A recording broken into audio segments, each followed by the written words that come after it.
Thanks everybody for coming out tonight. The brief I've been given is to explain about man-to-man defence and some drills and how you can teach man-to-man defence. As Greg said, you know, it's a rule now in under 12s that you can't play a zone. This is the third clinic that I've done on this for under 12 coaches. I did one over at East Bentley and another one at Werribee on Sunday. So I'm kind of getting a bit of a hang of an idea of some of the questions that are likely to come out. Most of the questions have been about the rules associated with it, rather than actually teaching man-to-man or zone. So I'll try and address some of the, as I understand the rules. Okay, you can play full court pressing defences still. You know, whether that be a zone full court press or a man-to-man full court press. The whole idea of the rule is to get teams out of, you know, standing around the key straight-legged playing a 2-1-2 zone. So you can still get up the floor and do whatever you like in a full court or even a half court scenario. But when it collapses back, you need to then play man-to-man. If on game night you're playing somebody that you suspect is playing a zone, there's not really too much you can do about it at the time. What you need to do, and the process that's been decided upon at the you know, the junior council level, is that you then lodge a complaint about it to your delegate. If you can gather some information, some evidence, you know, like say you think someone's playing a zone, pull out your camera phone and maybe videotape it as evidence, but there's nothing you can do about it on the night. The referees aren't responsible for policing it. The score bench people aren't responsible for policing it. At the end of the day, it just comes down to the individual integrity or commitment of the coaches to understand that if you're going to coach under 12s, that it's a requirement to not play zone defence. If you do lodge a complaint and it's investigated and that coach is found out to have played a bit of zone, I think they get a warning, and then there's a process of if they do it again, there's quite significant fines that are allocated to the club if a coach continues to play a zone defence. Okay, so that's the process. Again, you can't do anything about it on the night. You can't go up and smack the other coach in the mouth if you think they're playing a zone, or no point getting an argument with them about it. You just got to fight your way through it, and hopefully everybody will play in the spirit of the rule, and it won't be a problem. I'll be surprised if that happens, but you know, that's the process. So are there any other questions, or any questions just about the rule or the expectations from a rule perspective? And I hope I can answer them.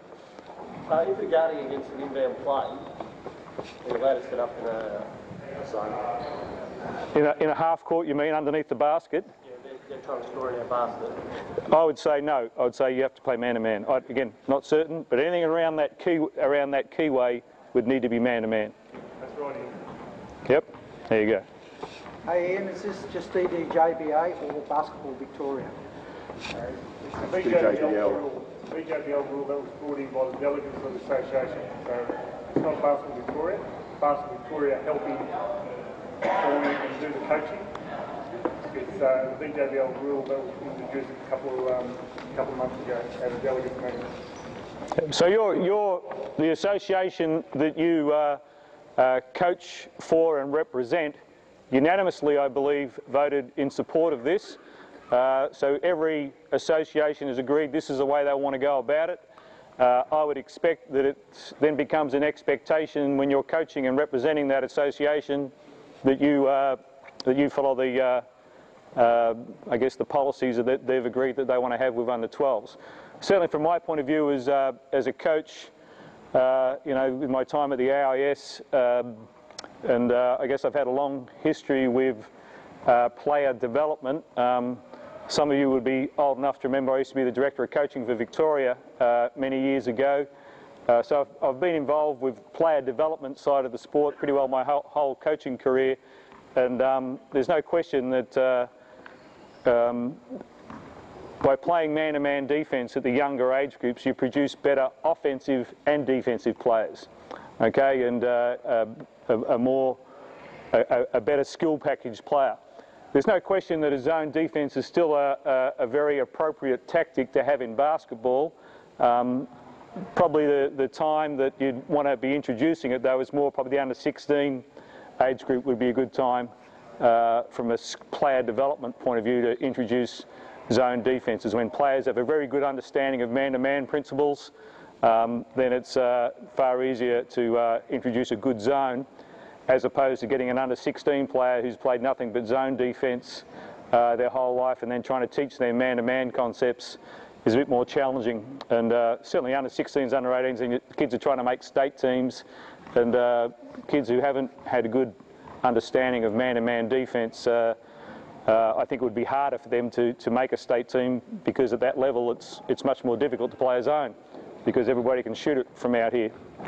So from a player development point of view, I support the concept. Yes? Yeah, I'm with the VJBL, Nunawading Vikings, and we've instigated a directive that we only play man-on-man. It's a difficult thing to do one out as a club. Yep.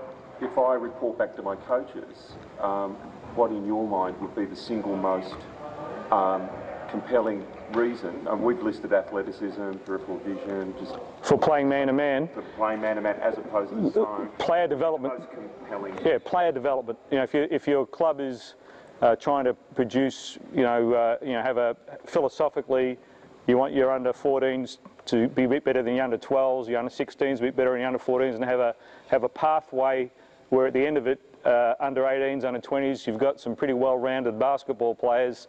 That would be, the support for just player development, because it develops all aspects of the game are improved through one-on-one, two-on-two, three-on-three play, which is essentially man-to-man play. Okay. All right. So that's the technical, the rule side of it. Again, my job is to talk about man-to-man defence and how to coach man-to-man defence, and I'll do my best. Firstly, is anybody, and don't be shy with this, has anybody got no idea what man-to-man defence is? Has everyone got a pretty good understanding? All right, thank God. I had one the other day, said no idea, and it kind of threw me a little bit, because then, all right, well, anyway. All right, so the way we're going to work through this is we're going to talk about defence in what I refer to as the quarter court. So defending this basket here in a quarter court, situation. Then we're going to extend it out to half court and full court, and look at the principles of playing full court man-to-man defence and half court man-to-man defence. There's two aspects that you need to think about when you talk about man-to-man defence. Either players are guarding someone who has the ball, or they're guarding someone who doesn't have the ball. There's no other scenarios that occur. So either you've got someone who's got the ball, or you're guarding someone who doesn't have the ball. The first situation we're going to look at is guarding someone who does have the ball. Okay? You've got a ball, come out here. All right, so we're talking about this guy's getting ready to attack this basket here. He's just caught it, and now I'm going to defend him. Okay? There's three things that he can do once he catches the ball. He can pass it, he can dribble it, or he can shoot it. Okay, so a good man-to-man defensive player needs to be ready to defend those three things. Okay, now, if he hasn't used his dribble, you need to play an appropriate distance away from him, where when he starts to dribble, you have a chance of being able to stop him getting to the basket. Okay, so what that distance is generally, and again, a lot of these things I'll talk about, and I'll keep referring to this, you need to make up your own mind on some of these things. There's no right or wrong. There's general guidelines, but you'll find as I talk, I'll refer back often that it gets back to your own personal philosophy, what you want to coach as a coach. Okay, so, generally you defend the pass and the shot with your hands. Okay, that's how you can test those things. You defend the dribble with your feet. Okay, and how you move your feet is going to determine whether or not you can do a decent job from a on-ball defensive situation.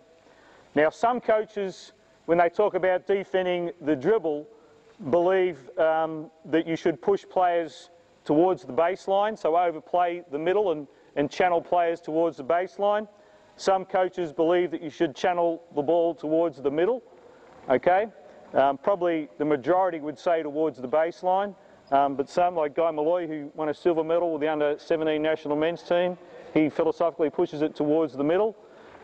Some coaches just believe that you should just try and keep the guy in front of you, irrespective of whether you're not going to try and push them either one way or another, but you're going to try and keep them in front of you. And once they start bouncing the ball, the thing that you're trying to stop from a man-to-man perspective is them being able to get to the basket and score. So if he starts at, what's your name, mate? Keenan. Keenan? It's a bit hard to say, Keenan. Yeah. Keenan, all right, good. All right, if he starts bouncing the ball this way and I can slide with him and stop him getting past me and turning the corner to the basket and he picks the ball up, that's pretty good man-to-man defense, okay? He hasn't been able to get by me and attack the basket. You know, I can't stop him from moving forward. I can't stop him from going in any particular direction. What I've got to try and do is make sure that he doesn't get to a point where he can get by me. So if I was here and he started to go and he goes this way and he gets by me and now I'm chasing him, well, that would be obviously pretty ordinary man-to-man defense. Okay, so and the same thing if he was coming to the middle here, if I can slide with him and stop him from turning the corner and being able to attack the basket and just maintain a distance of touch distance away and he keeps going this way, again, that's pretty good defense. Okay, not allowing him to get by me. Now, the most significant part of me being able to do that is how I move my feet. Okay, and you know, we did a lot of work on this at the AIS in the three years that I was there, trying to find the best way to start from a defensive situation. The great thing about working at the AIS is you've got all these sports scientists across the road and skill acquisition experts who've got all their own, you know, it's their thing to look into how people move, the science of movement, and we had a long discussion about if I'm guarding a player, because traditional coaching in basketball has been that players should get down low and wide, and the lower you are, the better, and if he was to go this way, the footwork that we would coach would be to lift this foot, push and step and slide with it, okay? That's the traditional way of coaching how you start in a man-to-man situation. We went through and looked at a lot of videotape of players and how they move, and what we found was that players who start low and wide, it doesn't matter how much you drill it without in a 1-on-0 situation, when you then put them in a competitive situation, now they really have to actually do it. So from this position here, the first movement was just about always to move this foot first and then start to move, because when they were down low and wide like this, it's pretty well impossible to really move efficiently. Okay, and this was the argument from our skill acquisition guys, was they would be better off starting with their feet a bit closer together so that they've got something to push off. The other thing that we found with the better defenders was that they didn't push and step, instead they pushed off 2 feet at the start. Okay, and then they would slide, but it was very much, so I'm guarding somebody here, they'd be in a position like this and they'd push off 2 and then slide. If it was a fake, they'd push off 2, push back. If it was a fake back this way, it was very much like a boxer, you know, like feet wide apart, pushing off like this. If you're watching netballers, the good netball defenders are usually bouncing at the start and pushing off 2 feet. And so we started teaching our AIS boys that concept of when you're playing man-to-man on the ball, of just bouncing and pushing off 2 feet at the start, and we found they were significantly better than what they were previously. So that's what we now coach at the AIS. No, we don't. I'm not there anymore. They might still do that. But by bouncing at the start, pushing off 2 feet at the start, we found that they could get a quicker start and then could get into a slide and pushing situation much more efficiently than doing that at the start. Okay? And it's one of those things that you need to make up your own mind with. I've been coaching for a very long time, and I've only been teaching this for a year, you know, so you know, who knows whether it's right or wrong now. But that's what we now teach, so he catches the ball, I want to be able to guard him and stop him from getting in front of me. My initial stance would be bouncing, putting pressure on the ball with my hands.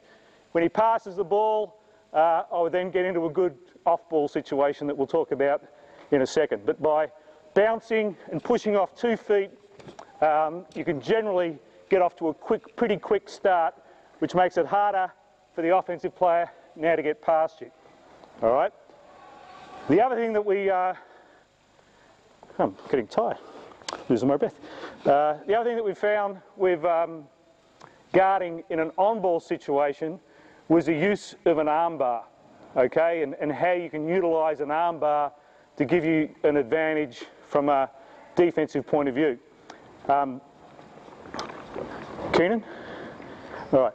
If the basket was behind me and Keenan started to go past me, when would this be a foul with my inside hand here? When would that be a foul? Who can tell me when that's a foul? Outside the cylinder. Outside the cylinder?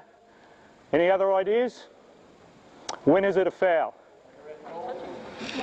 That's it. That's exactly it. When the ref calls it, it's a foul. Okay? If the ref doesn't call it, it's not a foul. Okay? And you know, and it's the same with most of the rules of the game. If I go and set a screen on somebody, the rule says I can stand as close as I like, short of contact, if he can see me. If I'm behind him, I'm supposed to give him a step, and it's time and distance. But in fact, I can come up and really make good contact with him. All right, and it's between doing that or really pushing him hard. Somewhere in between there is when a referee is going to call a foul. Okay, so it's what you can get away with to a certain degree. And I'm not in any way suggesting you should foul, but what I'm saying is the arm bar is something that can really help a defensive player maintain distance away from the offense, where they can put pressure on the player and use their forward momentum to help with their backwards momentum. So if he starts to go this way, and I just hit him once with an inside arm bar, that has there's two advantages there. One is me being able to bounce off him a little bit. The one is just holding him up a little bit. And again, our best defenders, like Owen Odygy, who plays for the Tigers now, you know, he's really an awesome on-ball defender. If he ever gets on the court, you'll see it. But he really uses that inside arm bar well. He never leaves it on there, but he gets what we call hits, hip hits, where he'll hit with an open back of the hand. That's far less likely to be called a foul than if you put your hand on what they call hand checking. You put your hand on and leave it there, that's definitely going to be called a foul.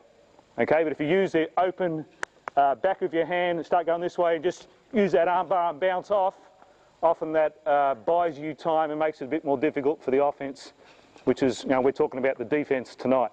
So in this, guarding an on-ball player who starts to drive past you, your footwork is important, but then the use of that arm bar is also important in being able to maintain a position of keeping that guy in front of them.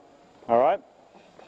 And like I said, so the feet guard the dribble penetration, the hands are there making it difficult to shoot, to pass or shoot. Okay? So that's on ball. Now, once he does one of those three things, if he was to shoot it, what I would do when he shot it would be I would step in and block him out. And again, there's a lot of different philosophies on how you block out. The important thing is that you block out, you know, that the player shoots it and the defender now doesn't just turn and go in and start trying to find the ball, because now I give him this much space to run in and try and get the ball as well. Whereas if he shoots it and now I block him out, well, now he's got this much space and I've got all the space in front of us, so I've got much more chance of coming up with the ball. Okay? If he passes the ball, I would jump in the direction of the pass, and that'll put me in a good off-ball defensive position, and we'll go over off-ball defense in a second. But if he was to pass it this way, off 2 feet, I'd jump towards the ball, and that gets me in a pretty good position.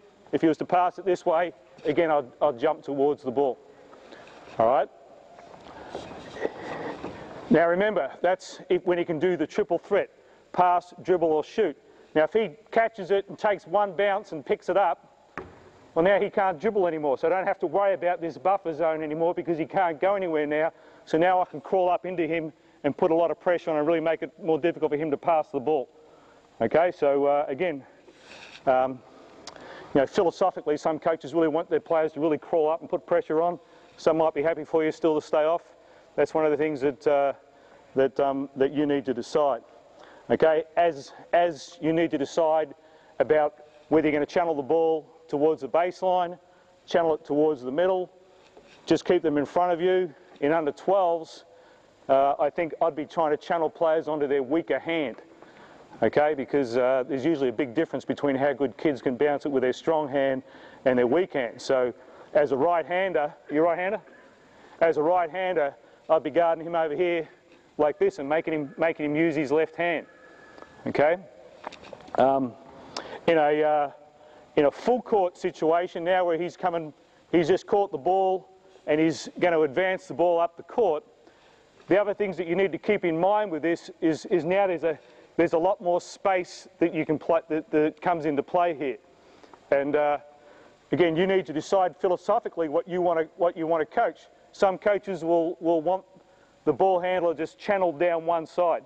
So you start dribbling so just keeping the ball, try and come to the middle now.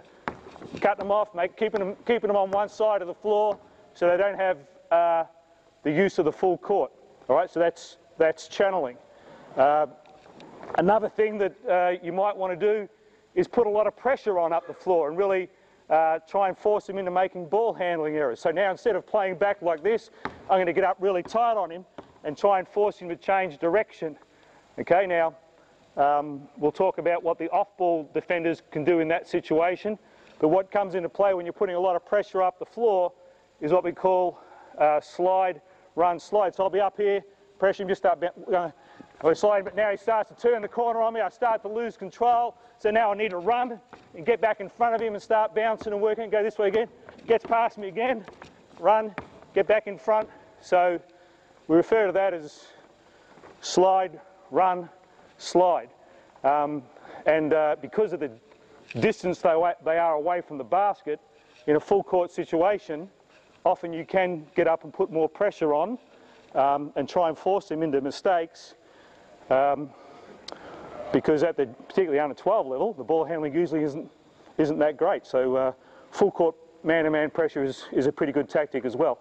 And we'll talk about the off-ball stuff in a second with that. All right, so you can channel, you can pressure, but the general principle of trying to stay between them and the basket, your bum facing the basket, is pretty consistent. Same thing here. He's going this way, bum facing the basket, just trying to keep him in front of me, if that's what you decide you want to do. All right? So any questions on ball defence? When would you prefer them to be looking to hips, ball? Again, that's one of those things that people argue about. I've never found it to be a big issue. You know, like some players like to watch the ball, some like to watch their hips. Some, you know, I've never found it to be a problem. You know, usually you want to watch everything really, and sometimes it depends on how far up the court they are. Depends on a lot of things. So I think that's one of the things you decide. You know, you can decide in your own logic of that. I think the bigger decisions are what you're going to do about left or right, yeah, whatever you want. Okay, they're looking in that general area. They should be. Peripheral vision is a big thing on basketball. They should be looking at all those things really. The other thing I was going to say with this is, it's left me. I had something to say there, Keenan. What do you think it might have been? I have no idea. You're like me, you've got no idea. Okay, overplaying one side or other. Oh, it'll come back to me. Any other questions on ball defence? Yep. And you teach one on the ball, one in the passing lane, both up. Whatever you want. You know, like it depends on the scenario, because you know here, I would tip, just face that way, he's out of shooting range now, so he's less likely to be able to shoot it here. Where do I teach, where do you put your hands? One hand up, one hand down. It really depends on the scenario. Like someone close to the basket, you're going to have hands more up. Traditionally, when you talk about this situation here, when they're in shooting range and they're a triple threat, is to have one hand mirroring the ball and what we call a dig hand down low here. So if he puts it up and now brings it down, you've got a chance at getting it out with that dig hand.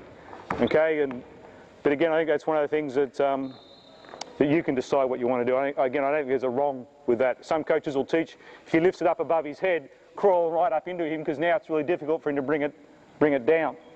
Okay, I think one of the things that, and again, like don't get too deep with under 12s, but most players are right-handed, and so the players that I've coached over the years have been really good at block shots predominantly with their left hand, because if he's going up to shoot it here, my left hand is on that side of his body and has a much better chance of getting to the ball than if I come across with my right hand. Okay, so what I've always taught guys is to carry that left hand up or go after shots with their left hand, because even if he's giving me a shot fake and I go after it with the left hand, I can still maintain my balance here, whereas if I go after it with my right hand, that generally brings the right side of my body forward, and I'm more susceptible to drives and stuff. If they're shooting it left-handed, then you go after it with your right hand. But my observations over a long time is the great shot blockers generally block most of their shots with their left hand, because they're usually blocking right-handed shooters. All right, yep. You spoke about the buffer on man-on-man ball. How far back are these players sort of allowed to go until they're looking at picking up space rather than a player? I mean, if they can't play a zone, coaches will tell an individual player to just step off him because he can't shoot. Yeah, and that's, it gets back to that spirit of the game thing, but, I've had guys who have played for me who have been poor shooters, so even at the NBL level, they'll guard them back here like this. Everyone watch Adelaide play Cairns the other night? Mitch Creek hit 2 big three-pointers. Like the scouting report on Mitch Creek would be let him shoot threes, because he doesn't, so they guard him like this, but now he goes ding ding and wins the game for him. So maybe the next time people guard Mitch, they guard him a bit closer, but that's the scouting reporting him. So as you get to higher levels, if they're a non-shooter, people will play them further away. If there's someone who can really shoot the ball well, they'll play them tighter. As far as how you try and... These are 9 and 10-year-old kids. None of them can shoot a three-pointer the right way. Yeah. I mean, we're teaching a team not to play a zone.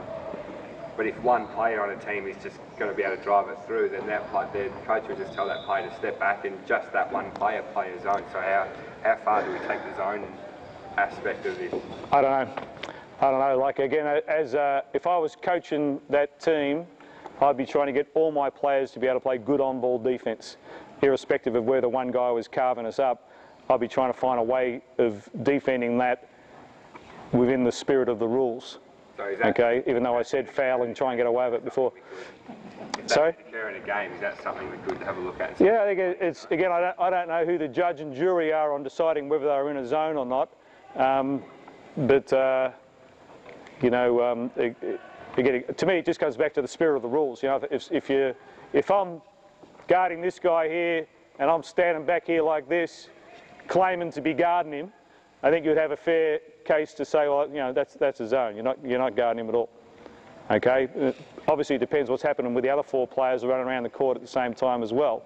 But I think videotaped evidence of that would be something you could argue.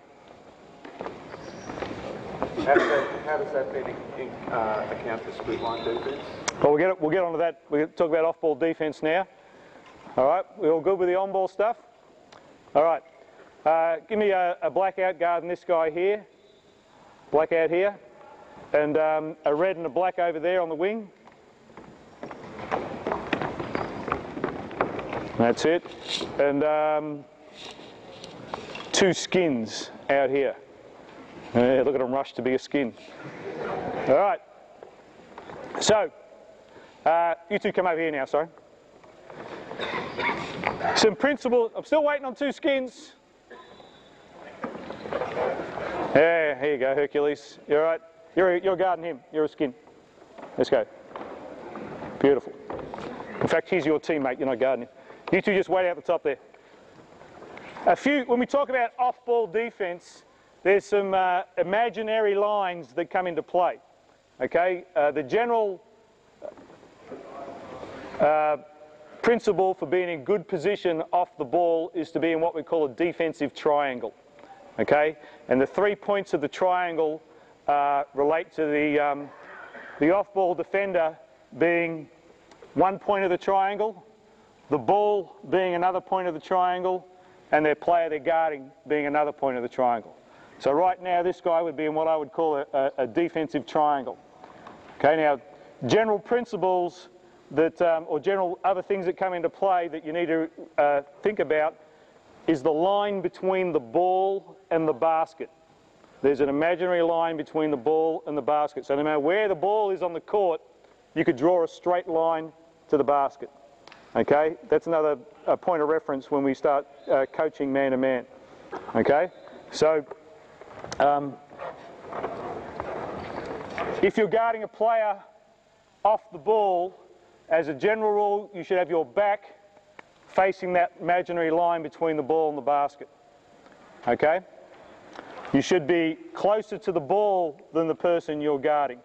And how close to the ball is one of the things that you can decide as a general rule about a third closer to the ball. Okay, so if that's about halfway there, that's about a third there. Okay, so that guy right now is in what I'd call a pretty good off-ball position. Okay, now the reason why you start closer to the ball than the player you're guarding, well, there's a couple of reasons. One is to stop the player you're guarding being able to cut between you and the ball, which I think is about the biggest breakdown in off-ball defence. Okay, so I'm you now, hop out the way. What's your name? Wyatt. Wyatt? Wyatt, yeah. Wyatt or Wade? Wyatt. Wyatt. So if I'm guarding Wyatt here and he can cut between me and the ball, just walk that way, that's to me about as big a breakdown that can occur off the ball. All right, and we'll see it in all sort of different scenarios, because now there's a free passing lane towards him. If he does catch it, I'm in really bad position to try and get in an good on-ball position. So lots of bad things that can happen there. But if I start a bit closer to the ball than him, and now he tries to cut between me and the ball, the point of my triangle moves as well, and I can stay between him and the ball. Okay, move away again now.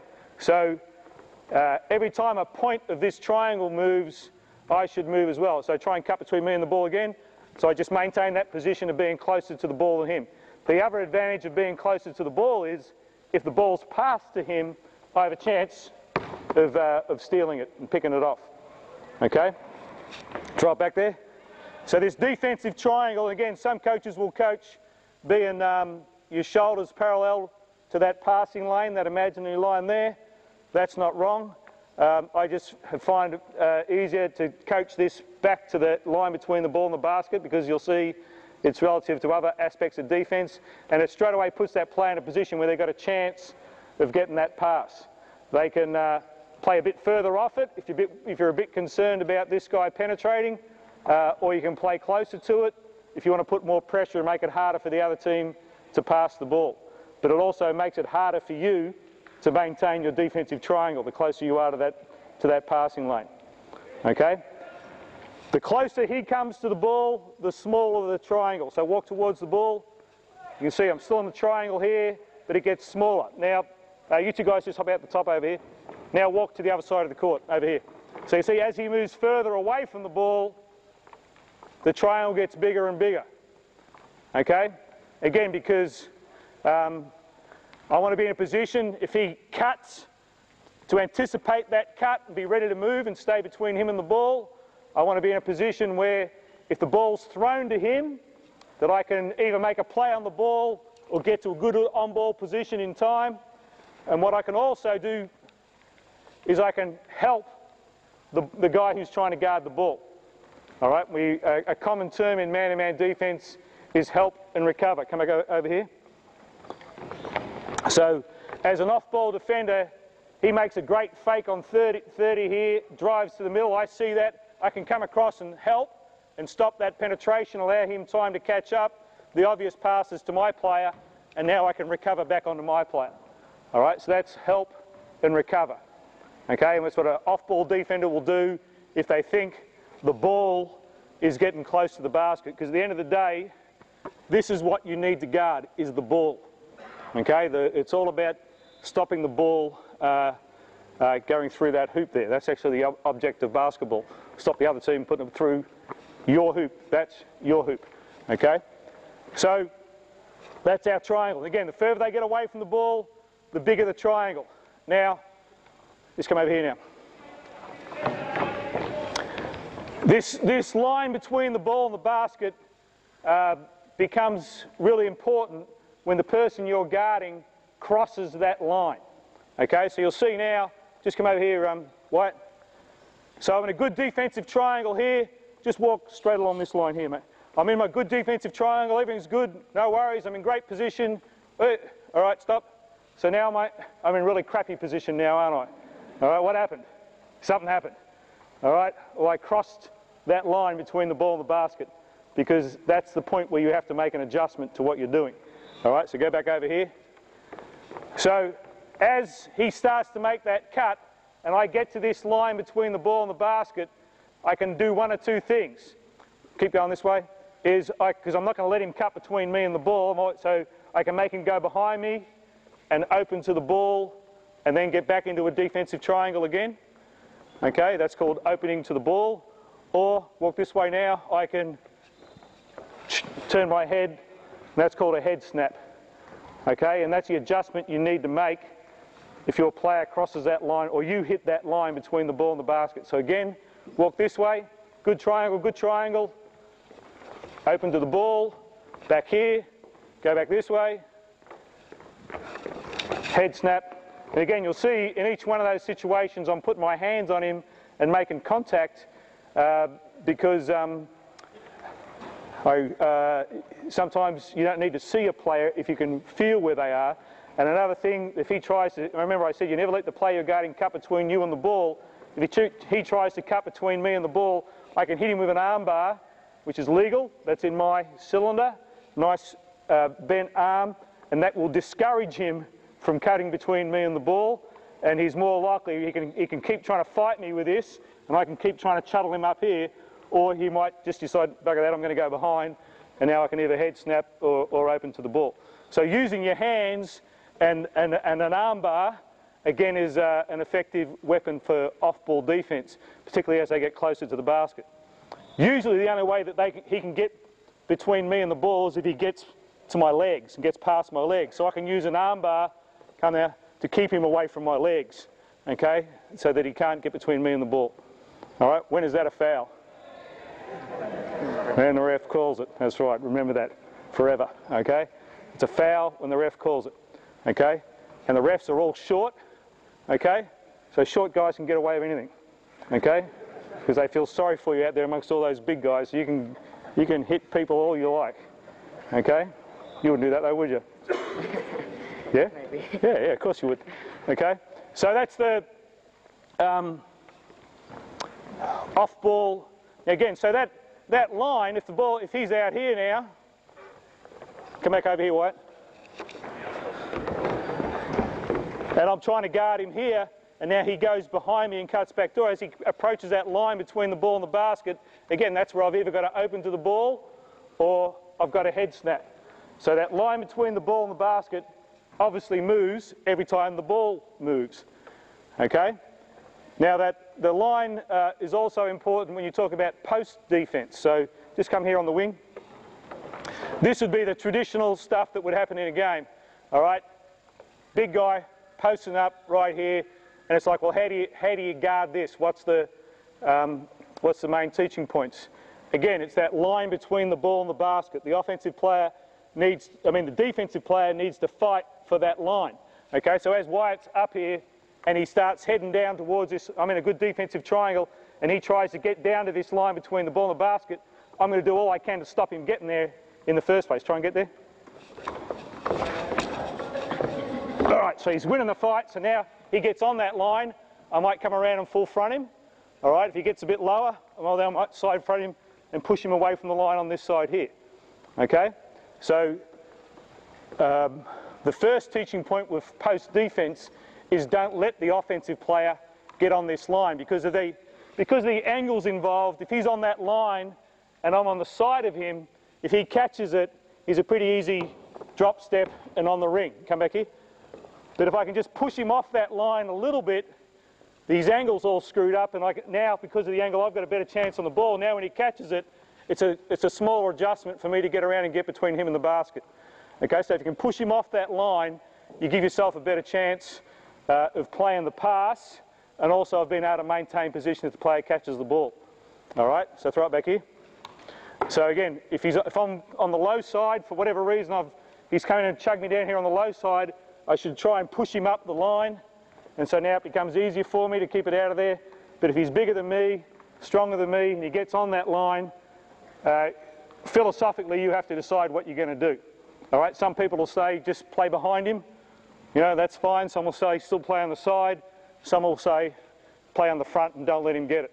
And if you've got three other players on the court in good big defensive triangles, that becomes a dangerous pass because your off-ball defenders might have a chance of picking it off as well. All right, so that line between the ball and the basket is really important when we talk about post defence. Right, where's the other black guy gone? Who's guarding him? All right, over here. So here's a drill for just introducing that on-ball and off-ball stuff. You're on the wing over there with the ball. Throw him the ball. You're right here. You're right here. So we're going to play 2-on-2. Just you guys are playing. All right? You're going to pass the ball. When I say to you, you're going to pass it here. You're going to snap it there, and you're going to kick it onto him over here. All right? When he gets the ball, I want you to cut anywhere inside the key, just as long as you get 2 feet inside the key. But right now, you're not allowed to cross this line between the ball and the basket. So you've only got that much court there to play with. You got that? All right? And then it's 2-on-2. Now you can pass it to him, you can drive, you can do whatever you like, and we're going to play. All right? When we finish, the red team will be the new defenders. Skins, you'll come in as new offense. Blacks, you'll go to the top there. All right? So you've got to make sure when he passes it, you jump to the ball and you're in a good defensive triangle. Where would you be right now if the ball was over there? That's it. Good defensive triangle. All right? All good. Let's play. Let's see what happens. Here we go. Jump to the ball. Move, move. All right, play. Okay, hold it. Remember, you're not allowed to cross that line between the ball and the basket. You lost vision on him then, didn't you? Yep. Okay, let's do that again. So White, this area here, don't come down into there, just for the sake of right now. Right, here we go. Pass it. Jump to the ball. Jump to the ball. Here we go. Play. 7, 6. All right, stop. What was wrong there? Didn't block out the shooter when he shot it. Apart from that, that was awesome defense. They shot it and missed it. If you do that every time, you're going to win, aren't you? All right. All right, rotate. Offense and defense. Skins, you're on offense. Blacks, you're at the top. Here we go. Good off-ball stance. That's it. Here we go. Pass. Jump to the ball. Jump to the ball. That's it. Good, good. Play. 7, 6. All right, hold it there. What was the problem? Mismatch. Come back here. Well, the problem occurred out here where he had the advantage. Come out here. This is where the problem occurred because he went after it and didn't get it, right? If he had got it, it would have been just sensational.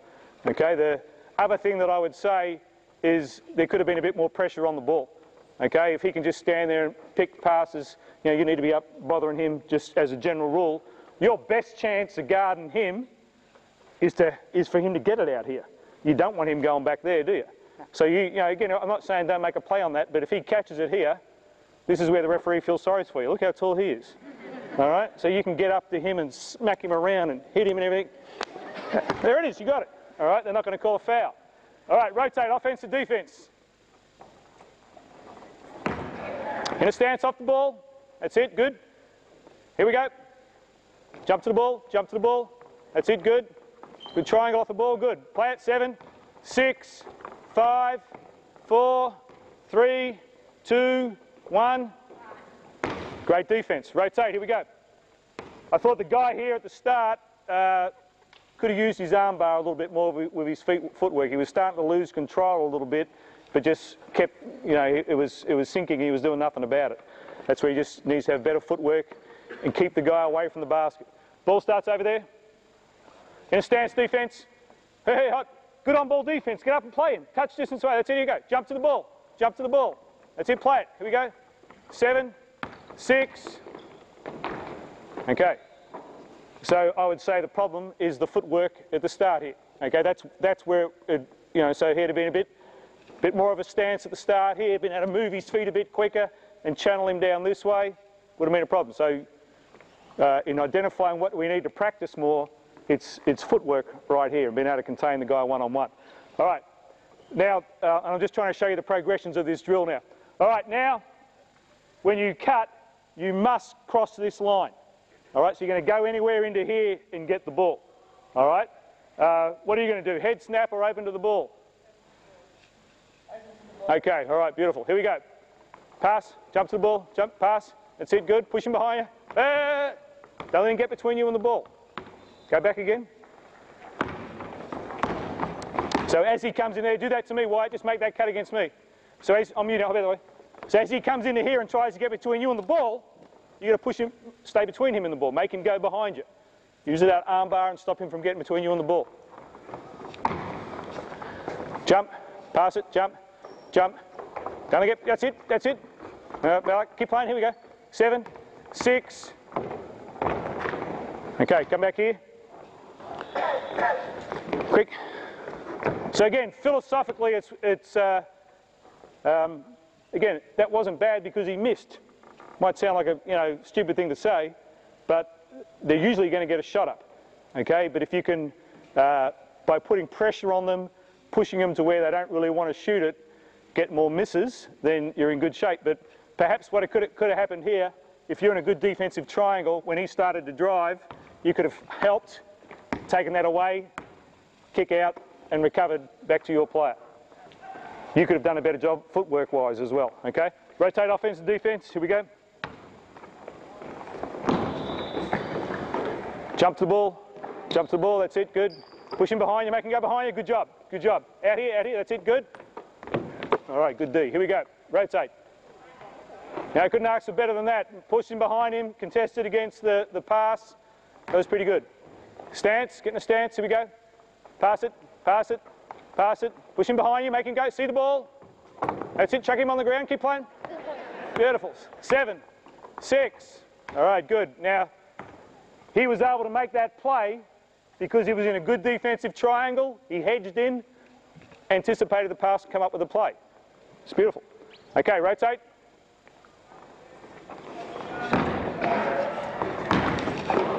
Jump to the ball, jump to the ball. Push him behind you, stop. Again, you're letting him get between you and the ball. Come back over here. So just stand out here and watch me. Just stand out here and watch me. So as he starts to try and cut, you've got to, now he gets in here, you've got to hit him with your arm. Okay, make him go behind you. Okay, now when he goes behind you, now you can either play the ball or head snap. In the coaching manuals, it tells you off the ball to maintain peripheral vision, to see your ball and your man. I'm telling you, it's just about impossible to maintain that. All right, that's the, I know that's the dream, but the reality is you have to lose one or the other from time to time. And if you have a choice of losing the ball or your man, to me the thing you lose is your man, okay? Because usually the ball, if it's coming towards your man, you can see it coming. So if I'm guarding you in here like this, and I'm standing here guarding you like this, the ball might be coming and I know nothing about it. Whereas if I'm around here watching the ball, I can usually feel where he is, and now if he tries to throw it out here, I can still make a play on the ball, even though I don't necessarily have vision on my man. Okay, so philosophically, you have to decide what you're going to coach. My belief is if you're going to lose the ball or the man, you lose the man, and just keep vision on the ball and try and anticipate where that guy with the ball is going to throw it. All right. All right. Now the next stage of this drill. Do we rotate?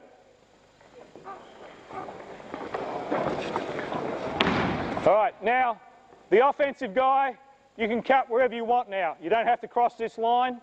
You can go anywhere, okay? Off the ball, we've got to maintain good triangles. Here we go, play ball. Here we go. Pass, pass, play it. Here we go. 8, 7, 6, 5, 4, 3, 2, box out. Pretty good. Rotate, offense to defense.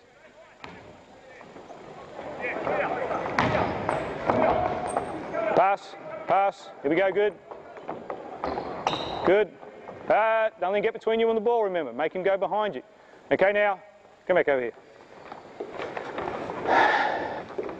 Again, in the big scheme of the world and world events, him going between the big guy and the ball here is not a huge issue, okay?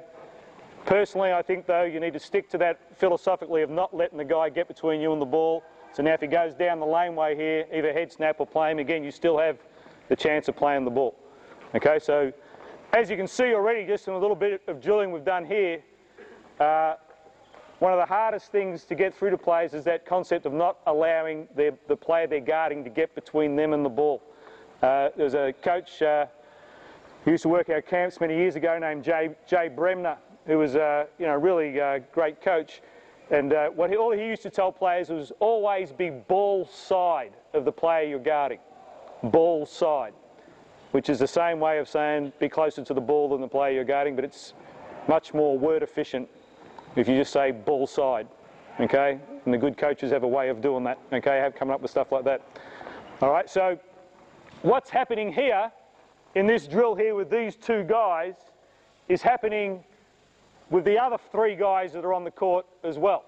So everybody off the ball is in a defensive triangle, trying to maintain their triangle, trying to not make sure their player doesn't get between them and the ball, and if they're guarding the ball, making sure they keep between their player and the ball. If they're guarding the player of the ball and they pass it, jumping towards the ball into a good defensive triangle. If your player just caught it, jumping onto a ball in a good on-ball defensive stance. That's your goal, is to try and maintain those positions. It's almost impossible, all right? So don't get too frustrated if it doesn't work. At the highest level, it's almost impossible. And generally, if you're watching, watch an NBA or WNBA game and video, and pause it when someone gets an easy basket, you can just about always see it's a breakdown in an off-ball defensive triangle, or a breakdown in a player being able to move their feet and keep the player they're guarding in front of them. Okay, so it's usually something as simple as that, except they're bigger and stronger and quicker, but it's usually still the same breakdown as what you see in under 12s. All right. Now that's the quarter court. Now when we talk about full court man-to-man defense, all right, give me 3 reds and 3 blacks now. You guys can put your tops back on. Please put your tops back on. All right, over here, Keenan. You got the ball here, wide at the middle there. And then 2 guys at the foul line extended down there. So who's guarding this guy here? Who's guarding him? You got him? So blacks are on defense. White, you're at the centre line there. You're at the foul line extended down the other end. So now we talk about a full court scenario. Now the same things apply for off-ball defense. The players off the ball should be in a defensive triangle. Are either one of those two guys in a defensive triangle? No, it's a, I don't know what that is. It's an L. It's not a, all right. So you're cheating up the ball, cheating up, cheating up, cheating up. Good triangle. Again, position where you can see him and the ball. Okay, so maybe, again, think about, again, we've got this imaginary line between the ball and the basket. Their back is facing that line.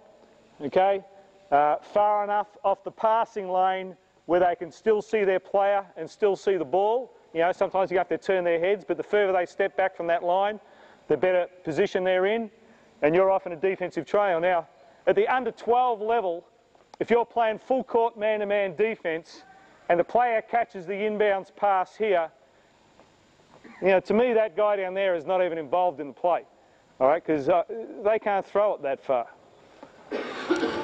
Can you throw it that far? All right, put some pressure on him. All right, show me. Oh, we're talking about a game situation here. Just out of interest's sake, see what you can do. Put some pressure on him, quick. All right, so that's, and again, by no means is that an under 12 player. But what number 10 needs to think about is whether his player can catch the ball or not. If his player can't catch the ball, well, now you can cheat further up the floor. And this is where your full court man-to-man pressure can kind of become a little bit of fun for your team if they understand some of these things, all right? Because by him coming up the floor more means that you can play up the floor a little bit more as well. Because not only now does he have to worry about you picking it up, he might be able to pick it off, all right? You're looking at him, you're looking at Keenan, and the look on your face is, I dare you to throw it, Keenan. Just, I dare you. Come on, throw it. You gotta have. Are you doing that? I don't know how to. Or I God dare you! If you're a little brother or sister. A little sister. Yeah, you say to her, I dare you to touch that biscuit. You know. Okay. Yeah, same sort of thing. All right, same sort of look. All right, so you're here begging him to throw it because you're going to steal it if he throws it. Okay. So if you're standing right back here beside him, well, he's not even going to try and throw it. So you're trying to find that happy medium where he thinks it can get there, but you know that you're going to get it, all right? And for everyone's a little bit different. I'm backing this guy here is pretty quick off the ball, tipping you're not so quick off the ball, all right? But I'm also tipping you're a much better rebounder than he is. All right, everyone's got different strengths and weaknesses, so the guys who are quick off the ball, they can cheat up a little bit more, take a few more chances. The guys who are slower off the ball, they've got to be a bit more conservative. But that there is the positions that they should be off the ball. Now, as soon as the ball moves, or as soon as their player moves, a point of their triangle moves, so they've got to make an adjustment. So, Wyatt, just walk to the other side of the court there. Guard him, what are you going to do? What are you going to do? Keep going, keep going. All right, hold it. What's the problem? Remember, what's this line between the ball and the basket? What happens when he crosses that line? Yeah, you've got to again have your back facing that line. All right, now walk across there again, Wyatt. So hold on, not yet. Go back there. All right, so you're in a triangle here. Now go. So you hit this line. Keep going, Wyatt. Keep going. Keep going. Keep going. That's when you should have turned right there. Okay, and that straight away puts you in a good position now. Okay. All right, so the further off the ball they can be, the bigger the triangle, the more up towards the ball they can be. And I say by cheating up here, again, you get all sorts of different ball handlers. Some are good, some are bad. This guy here can surprise the ball handler and put pressure on. So I'm dribbling down here, and I got my head down, dribbling the ball here. You might come and attack me, you know, and try and surprise me. I might put it in the air, and you might pick that off. Okay, and we'll sort of look at a drill in a minute to practice those kind of things. Another thing I might do is be dribbling the ball over this way. You cut me off and turn me. Now I come this way, bang, you might come and get me again. You might try and pick that off. All things that you need to practice in a full court scenario, but by being in a triangle and by you practicing these scenarios a lot, and all you need to do is play 3-on-3 to practice the scenarios, you'll find that your players will get pretty good at anticipating things off the ball. All right? So what I want to do now is show you a good drill for practicing all that stuff. All right? So give me 3 more blacks. That's navy blue. And that's all right, money joke. You go, you're a sub for the red team, okay? So you just go down there and stand on the foul line down there, guys. So you guys go down there too. So this next drill I'm going to show you involves half-court defence and full-court defence, okay? And it's great for practising your offensive skills and your defensive skills. I don't want to get too far off track, but as you evaluate your practice sessions, think about how much one-on-one, two-on-two, three-on-three you're playing in your practice sessions. To me, that should be 95% of your time doing that stuff, okay? How much time you spend 5-on-0 running over set plays at under 12s, that should be 1% of your time, not the other way around. It's not the plays, it's the skills, and the skills they learn by playing one-on-one, two-on-two, three-on-three, court spacing, passing, shooting against defence, defending people in one-on-one or two-on-two situations. That's how you produce good basketball players, not by trying to out-tactic the other coach with some special play. You know, it's not, you know, the kids run the plays, but then they get the ball and they can't shoot it because you haven't practiced shooting enough, you've practiced the plays too much, okay? But I get off point. I got a question over here. Going back to your quarter court scenario, you drill, I'm probably asking the obvious, but you were feeding, defence was feeding the ball from one side, pardon me, only. Yep. You're obviously going to be changing sides of Yeah, the drill. yeah. Defence isn't going to work both sides. Yeah, of course, yeah. So I was just using that drill as an example of how you can introduce defending off the ball. You'll see in this stuff we're about to do now, we're going to play 3-on-3. All different scenarios will occur, okay? And I'm going to try and coach these guys like I would coach an under-12 team in running this drill here, okay? But just any questions about off-ball defence, if you're not sure about anything that I've said there. All right, we've got 25 minutes to go. Okay, down here. So blacks are on defence. I've got you right there. Who you guarding? All right, we're going, give me, you're guarding him, we're going that way. All right, you're over here, you're guarding him. All right, we're going that way. You're guarding him. All right, you're out of bounds behind, you're standing behind him ready to go. You're standing behind him ready to go. You're behind him ready to go. All right, you're a sub for the red, so you want to play? Yeah, let's go, come on. So just wait down here for when they come back. They'll be coming back in a second, then you're just going to sub yourself in. So we're 3-on-3, attacking that basket there. All right, so here's the game. Let's just walk down there. So we're coming down, we're playing. All right, you guys are playing great off-ball defence. Offence, you can do whatever you like. We're playing, we're playing, we're playing. You blow by him, go in and lay it up and make it. Beautiful. All right, blacks, now you have to inbound the ball. Reds, you can, black ball. Reds, you quickly convert to defence, match up. All right, blacks, now you've got to get it in bounds. All right, stop, stop. All right, now you guys are bringing it up this way. Now, hold it right there. The rules for the offensive team coming back is they have to dribble it over the centre line. All right, they can't pass it over the centre line. Okay, which makes it a bit easier on the defence. Okay, but for the sake of the drill, it's a good thing. All right, so you guys have to dribble it over the centre line. You can't pass it. So what you can do is look to go and surprise him, because your man's about to cross the centre line. If he crosses the centre line, he's out of the play anyway. All right, so now you can cheat up here. Let's say you throw it there, you don't get it, you might be scrambling back here. You guys got to dribble it over the centre line. Got to get it over. Got to get it over there. You've got 8 seconds to get it over. All right, now once they get it over the centre line, they can pass it to the other team that's waiting on the foul line. So pass it to one of these guys. All right, stop. Now the black team, you're off. Reds, you now defend this team, and they're coming straight back at you. Go. Good triangles off the ball. Here we go. Don't get between you and the ball. Good. 7, 6, 5, 4, 3, 2. Board it. All right. Match up, blacks. Quick. Play. Match up. That's it. Good. 8, 7, 6. Pass it. Blacks back on defence. Reds on defence, sorry. Or is it blacks? Blacks. Here we go. Blacks. I screwed up at the start. Come down and play them. Here we go. Good triangles off the ball. Good. 8, 7, out of bounds. Your ball. Terry O'Connor's son. Here we go. Match up. Quick, in a triangle, guys. Play 8, 7, 6, 5, 4. Pass it to Reds. Back on defence again, Blacks. Here we go. Quick. Hey, you're on. Quick. Good. Match up. Quick. Find them. Match up. Who you got? Good. In a triangle. 8, 7, 6, 5, 4. Ooh. Quick. Defence again, Reds. Come on, Reds. Quick, quick, quick, quick. Match up. Match up.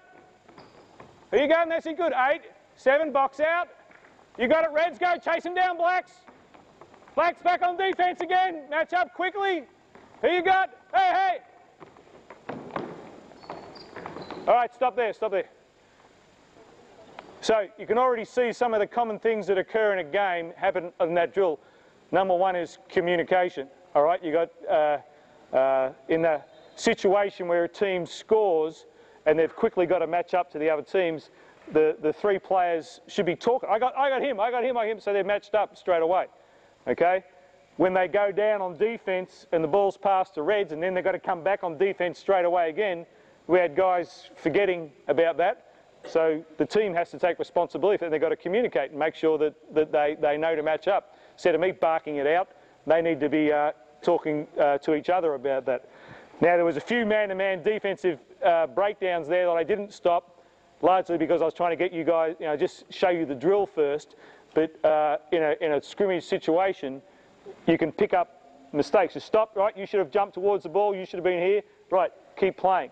And the other thing, from an offensive point of view, so who's on offence now? Your ball. Throw it in, number 30, your ball. Stop it right there. Is coaching some of the offensive tactics that you need for playing against full court man-to-man defence. Okay, one of the biggies is about creating space for yourselves, all right? Because already these two are coming towards the ball and they've basically given themselves this area here to get open. Whereas if you went back there first, you went back there a little bit, they've straight away created a little bit of space, and the more space the offence can get, the easier it is for them. The less space the defence can give them, the easier it is for them. All right, so by getting good spacing offensively, you're putting yourselves in a better position. Now you've got some, because he's over here, getting ready to pick the ball up, so you should hold back there. As soon as he looks at you, now you should start to make a lead. Okay, but until he looks at you, you should stay away. The same view, if he can't get it there, and now he looks over at you, that's when you should start to make a lead. But give yourself some space first.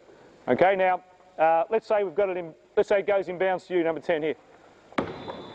Get in a don't go anywhere yet, get in a triangle. You in a triangle? Again, where's the line between the ball and the basket? Closer to the ball than your man. Yep. Again, got that passing lane.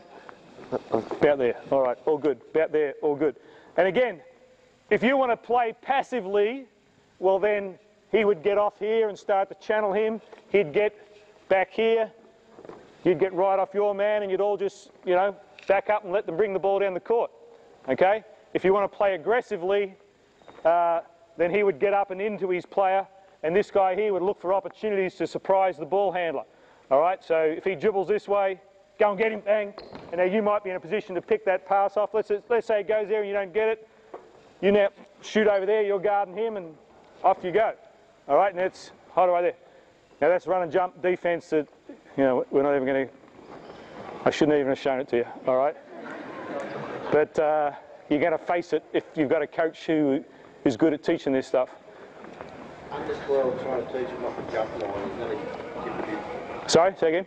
Getting an under 12 player to learn off a jump line, good. Yep. It's challenging, but I've done it with under 8s. It really depends on how much time you devote to it in practice, I think. I guess how well you coach it is challenging, definitely. Well, I coached in the NBL for 20 years. It's hard in the NBL, Yeah, it's no different. That's why you're crazy coaching. You're all crazy, okay? The other things that you can do from a full court pressure situation is you can have this player here, you know, all over this, making it hard for getting bounce, throw it here, throw it there. Like Mark Worthington, you know, in the NBL, he'll go and trap this and try and cause all sorts of havoc off the ball and try and create this sort of stuff. Come back here, Mika Vakona from New Zealand, like there's been, you know, guys over the years. The other thing you can do is you can just put him right back at the top of the three-point line there, and now the defenders are going to face guard, make sure they can't catch a chest pass. So I'm going to guard you now like this. So try and cut and get the ball. I'm just going to watch you because I know I've got him behind, so we're trying to make him throw it in the air so the guy behind might be able to pick the ball off. Again, that's just two different things you can do from a full court pressure perspective. I know, talking to Timsy, what a lot of coaches do is they pass it in here, like under 12s, come here and guard that, is they'll just come and double team this straight away. I believe that happens a lot in under 12s, okay? And that's a smart tactic, okay? Particularly if this guy here just runs off down the court and you've got no one to pass it to. But this drill allows you to practice against all those kind of scenarios. All right, so I just want to drill at it a little bit more. So, Reds, you're 30, you've got it on. Let's here we go. All right, here we go. Play ball. Get in a triangle. That's it. Good, good, good. 7, 6, 5, 4. Pass it quick. Back on defense. Back, back, back. All right, stop. Go back to where you were when the ball was first changed over there.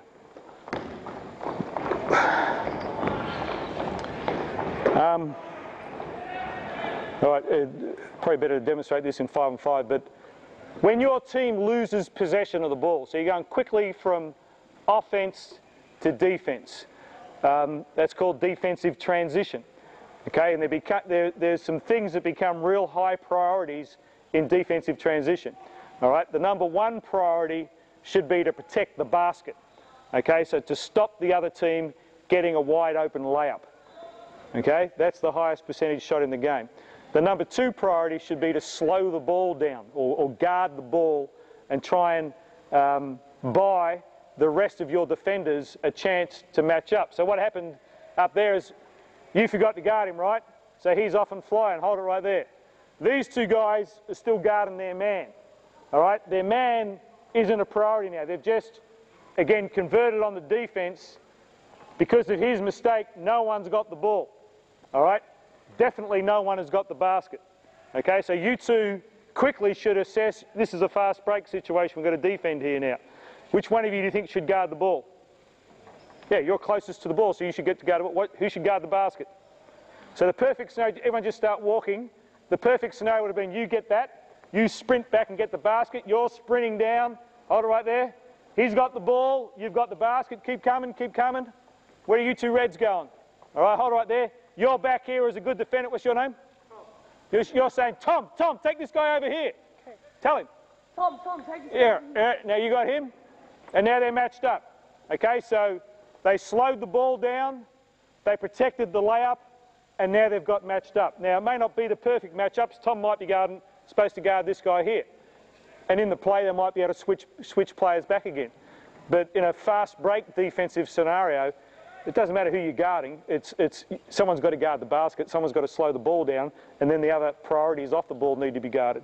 That's one of the questions I've got for you for the no zone rule. Yep. In full court press transition, as you said, first thing that you teach the kids is to protect the basket. How long have you got to get back for them to then, under 12 kids, Yep. then scramble and find their man? I think it's a common sense assessment, you know, like again, the rule is to stop this, you know, stop Tom standing in the middle, being a big lug and not guarding anybody. That's what. So when it gets to that point, that's when it's. Tom's standing here and he's saying, you're here, you're here, you're here, and then he's picking up his post player. He could be there for 5-10 seconds. He could be. Everybody. Yeah, and I wouldn't consider that to be a zone. I'd consider that to be defensive transition that is taking a little while to match up. You know, and again, if it happened every single possession when he's standing there, you know, then you might have a case. Get your little camera out, and off you go. All right, play from there. Go, play. Good, good. All right, hold it. Go back there. Go back here. This is a really important point that that we should consider as well. All right, is, do you need to help? I think this is a really important thing to teach your kids. Like, he started to come here. I thought this guy had him. All right, I thought he was going to cut him off, but you came right across to help. And what happened? Yeah, it was passed to your man, and he's now the one. Like, if you're reading, again, it's one of these things you've got to teach your kids off the ball, is if you see that he's got him, you can fake helping, but stay back. You don't need to come and help. Yeah. Okay, so that's just a read that you've got to get. So you need to help if there's a need for it, but you don't need to be drawn to the ball just because someone's driving or attacking the basket. The players need to be able to make a quick assessment as to whether that guy is actually going to be able to do anything. If they're not going to be able to do anything, then they should stay back and guard their player. All right, keep playing. Here we go. Play.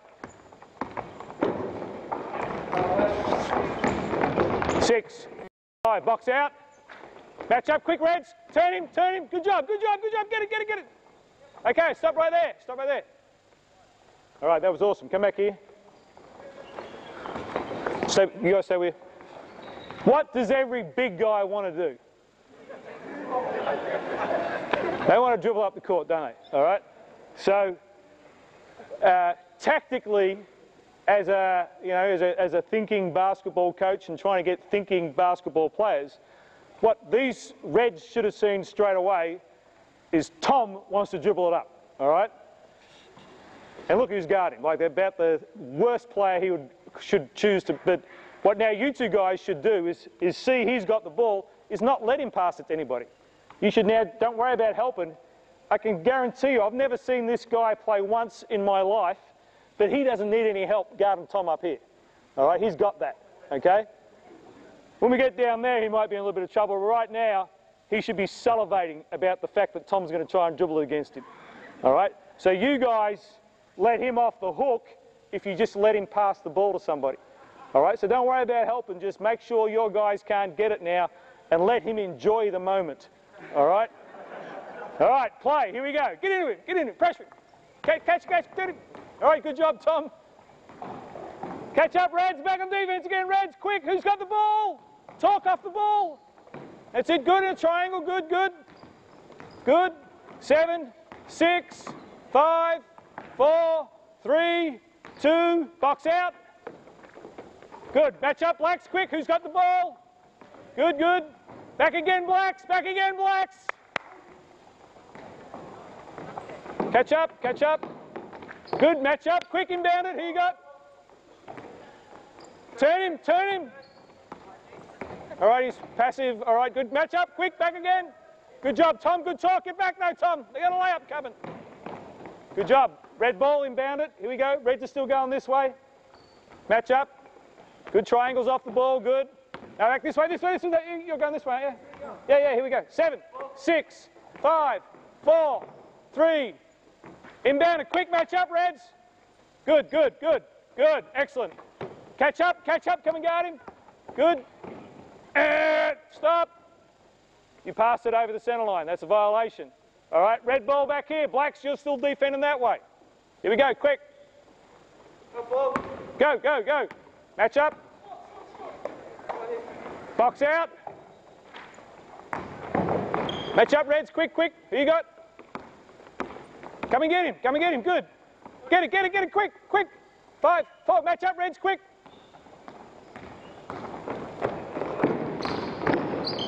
All right, stop, stop, stop. All right, pretty good. Come down here, guys. So give me 5 on 5. Blacks have got it. Reds on defence. 5 on 5. All right, so one black's off. Get one black off. All right. That's 2 blacks. Now what do you got? 4. 5 on 5. Give me another red. You go red. Quick. Josh is still in on black. All right. So anything, whatever. Run around. You know, like the. So again, one guy is playing on-ball defence. The other 4 guys are playing off-ball defence, trying to maintain their defensive triangles. And there's so many different obstacles that can occur that make that really difficult.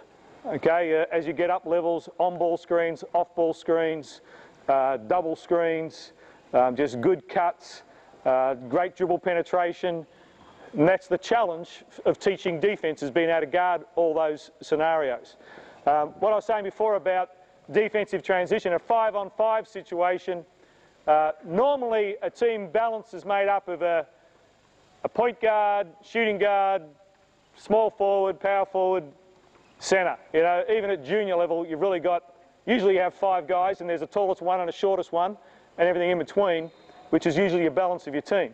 And the big guys are usually the ones that rebound the most. The little guys are usually the ones that dribble the ball up the court. So Tom and you just come in here. Let's just say you're in here.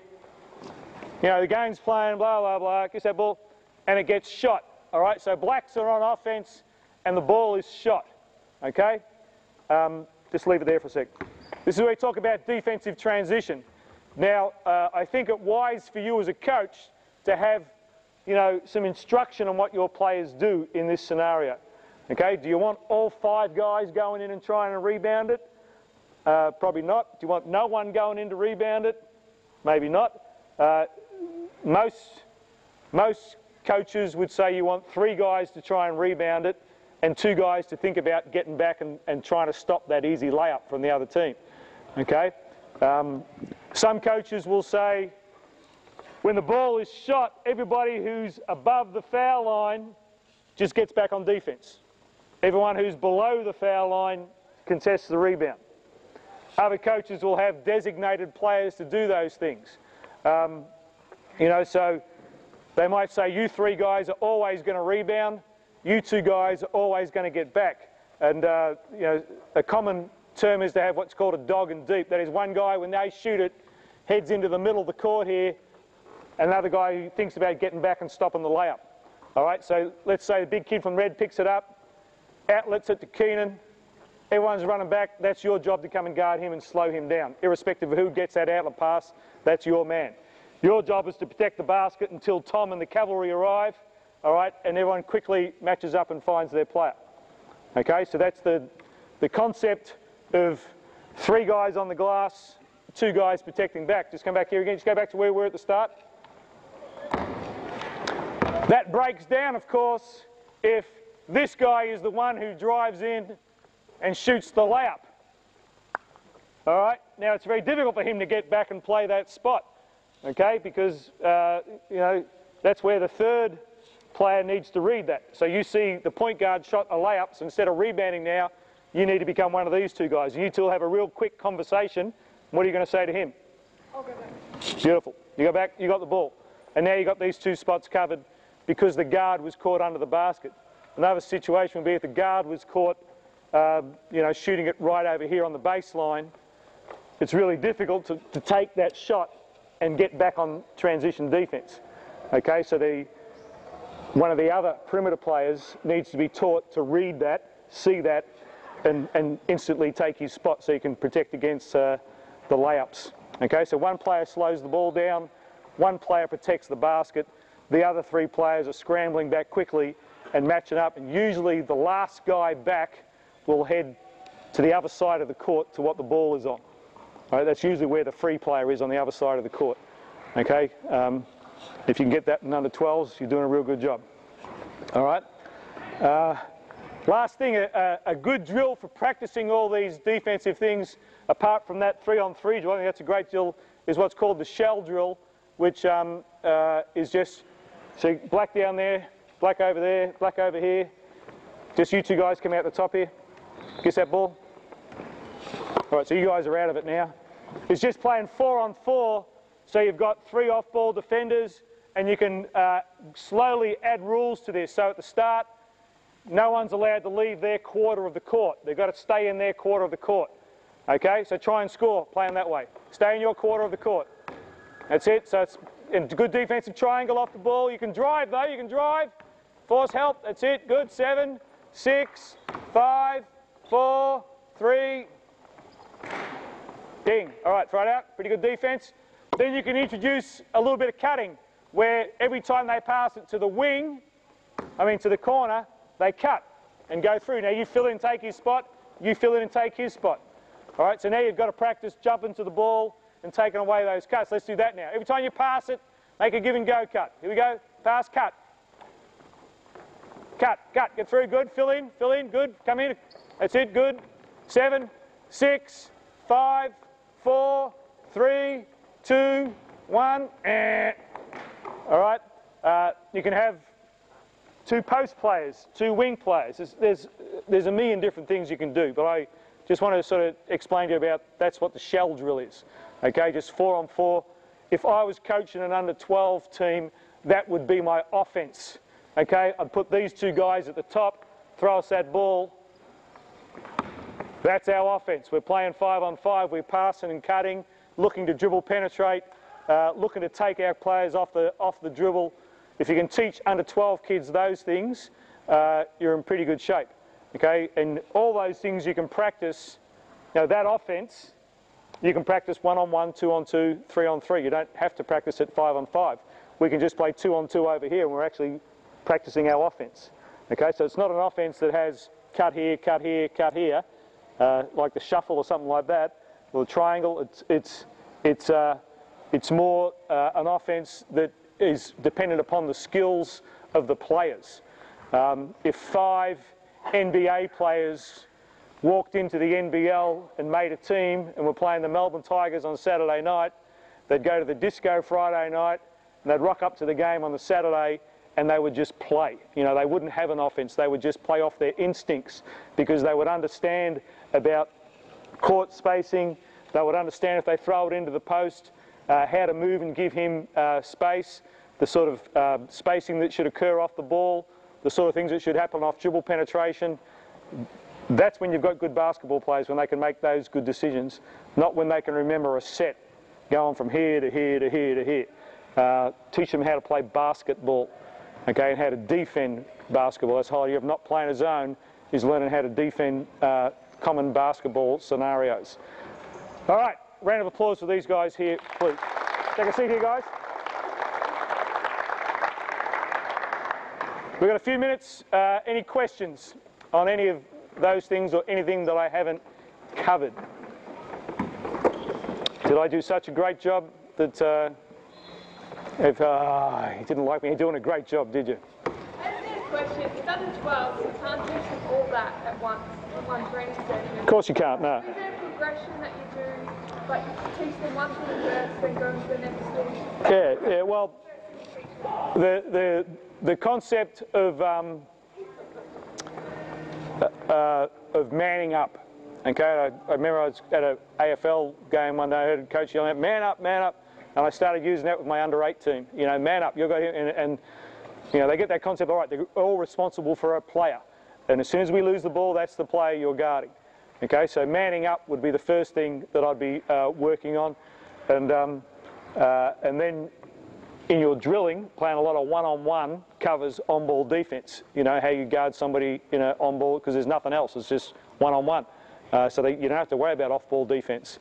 And then at the same time, 2-on-2, and just start to introduce triangles. But the best, you know, the more you can play 2-on-2, 3-on-3, and refer to the triangle, refer to the on-ball stuff that you want, the sooner they will get it. But of course, you can't. It's not going to take one practice session. Like I say, NBL players who aren't very good at doing some of those things, and that's what coaching is. It's just it's a journey that doesn't seem to have a destination. Yes. Is split line defence kosher? Because if it's done badly, it can be misconstrued as a zone. Yeah, it's like a common term in basketball is the split line. Okay, that's the imaginary line that runs down the middle of the court. And traditional coaching would have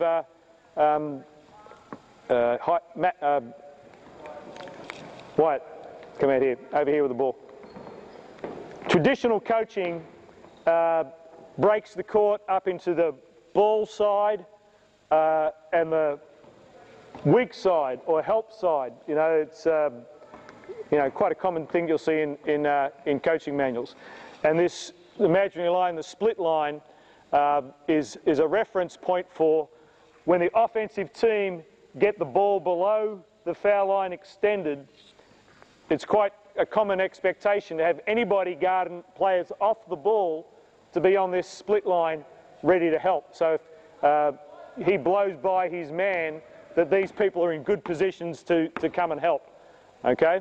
And at under 12s, because of the inability of them to really be able to hit the three-point shot well, you can give great help and you can get to the split line a little bit more.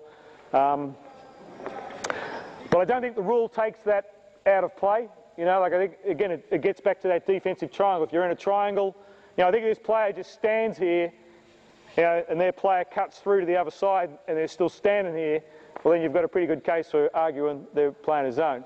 If their player they're guarding moves up there a little bit and they're moving up with them and you can see that they're in a triangle and trying to maintain a good position, then you know, I think you're in pretty good shape. And again, I just keep getting back to the spirit of the rule, and I'm not saying you're trying to do something, but if you're trying to find a way of getting around the rules in this particular situation, it's a bit different to my hand check, you know,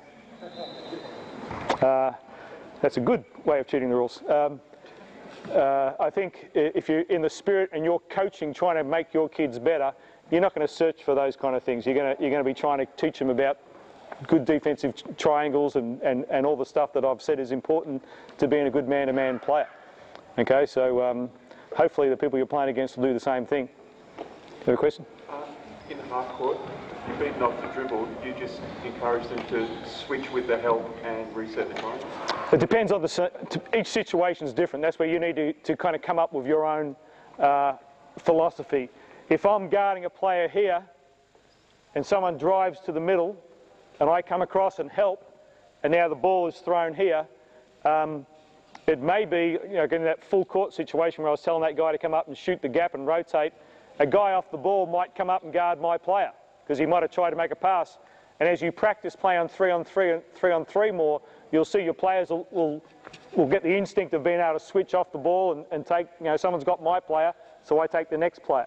The only way you get that to a point where it's, you know, good is just by playing a lot of 3-on-3. And the more you play 3-on-3, 2-on-2, the more these kind of scenarios occur that you as the coach can then address and give your players real life experiences that then in a game they're more likely to instinctively do what you're asking. Whew, that was a long sentence. All right, any other questions?